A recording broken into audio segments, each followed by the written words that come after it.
And now to that breaking news about a Gaza peace plan. President Trump saying today Israel and Hamas have now both signed off on the first phase of that peace plan. Yamiche Alcindor has the latest tonight from Washington.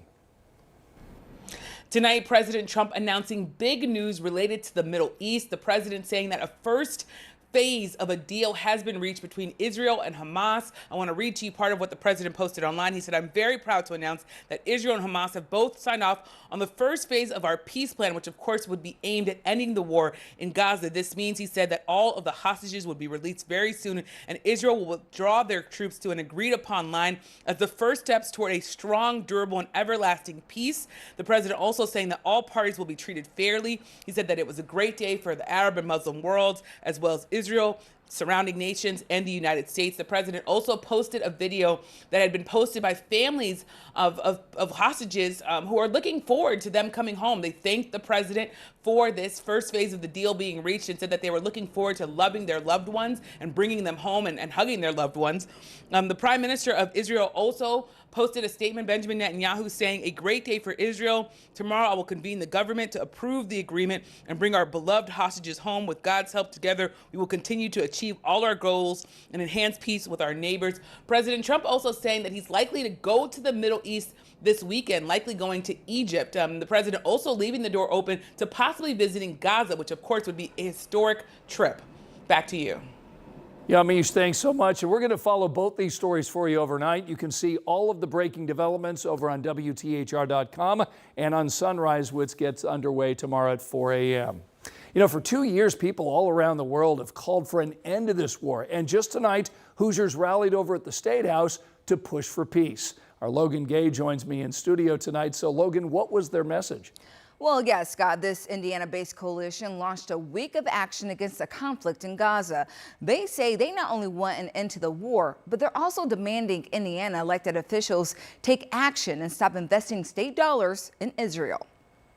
Boycott, divestment, sanction! From the lawn in front of the Indiana State House. 2 years after the Hamas and Israel war started, protesters have not let up on demanding an end to the conflict and an end to the state purchasing more bonds from Israel. 2 years now, we've all been appalled by what we've been seeing coming out of there. There is nothing that could possibly justify what's being done. The images and stories coming from Gaza, further uniting them for their cause. Also in the crowd, City County Councilor Jesse Brown. The only hope for Gaza, the only hope for Palestine, the only hope for the United States is the people united in solidarity. As the situation inches toward a possible resolution, this group says they can't forget the devastation from the past 2 years. The people in Gaza, the material conditions have only gotten worse every single day. So ceasefire, no ceasefire, whatever they're saying, we know the reality of the situation in Gaza, the West Bank. Everything we do over there always comes back here. And so if you think that you can just close your eyes to what's going on, it always comes back. On Friday, they plan to have a protest outside of the Indiana governor's residence at 4:30. Logan Gay, 13 News. Well, skies are clear tonight. The temperatures continue to drop pretty quickly. Take a look. We're still sitting at 57 for the airport, but it is one of the warmer locations. We expect that. The urban heat island is in place. The city is retaining a lot of the heat from earlier in the day.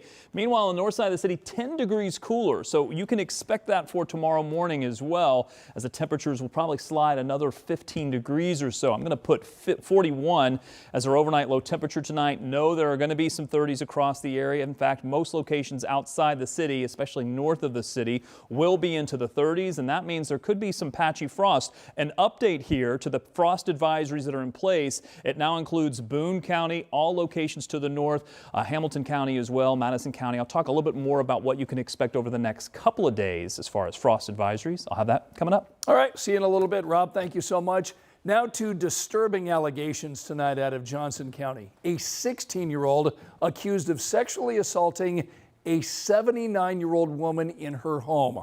Tonight, police are telling us the woman was unloading a grocery delivery when the teen attacked. 16-year-old Ariane Smith tonight is charged as an adult with rape and strangulation. Now, we just got the court documents in the case, and they reveal the victim asked Smith to pray with her. He did, but it didn't stop what police say came next. She tried to reason with him. She tried to delay whatever he was going to do and asked him to pray with her, and that seemed to have worked according to the PCA. And then right after that, the sexual assault began. After that alleged attack, and just minutes later and blocks away, police say Smith tried to steal a vape pen at a gas station in New Whiteland. The owner chased Smith down and then called 911, helping lead to the arrest. I feel so happy, and by God's grace, I'm okay, and he got caught, and another person will not get hurt in the future, you know. The Johnson County prosecutor asked the court today for a $250,000 cash bond for Smith.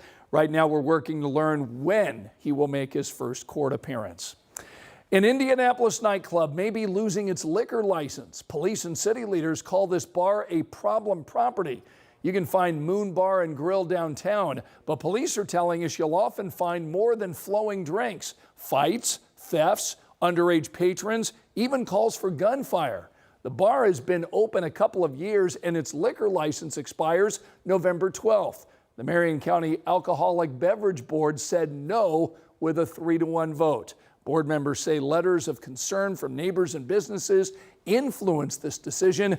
IMPD also weighed in. When a location has repeated calls for service, especially in the form of disturbances or violent crimes, it drains our police resources and it threatens community safety. We want businesses to succeed, but that cannot come at the cost of community safety. Owner TJ Singh told us he hopes the bar can reinvent itself as a sports bar.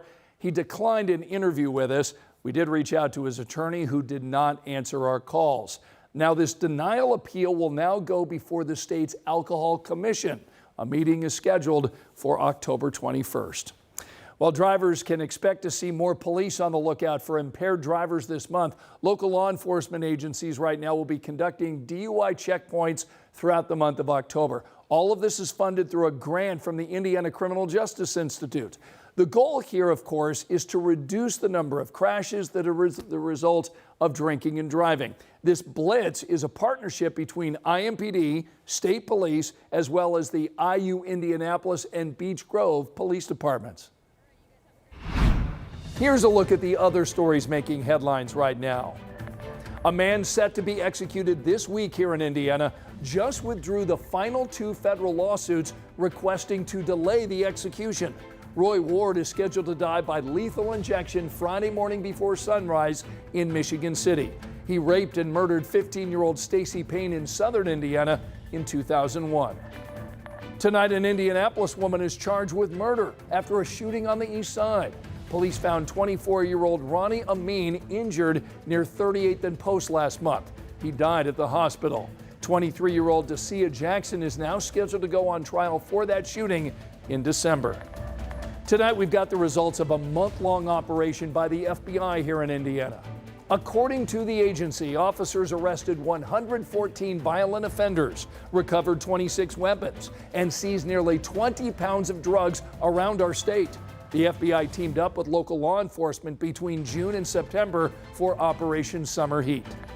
The federal government tonight is pulling millions of dollars in funding from Indianapolis International Airport. It will no longer get a clean energy grant. That money helped pay for solar panels at the airport. Now, we did get a statement from the airport today saying that leaders are adjusting priorities for critical infrastructure projects. Remember, you can find all of our latest local stories anytime on our 13 News app.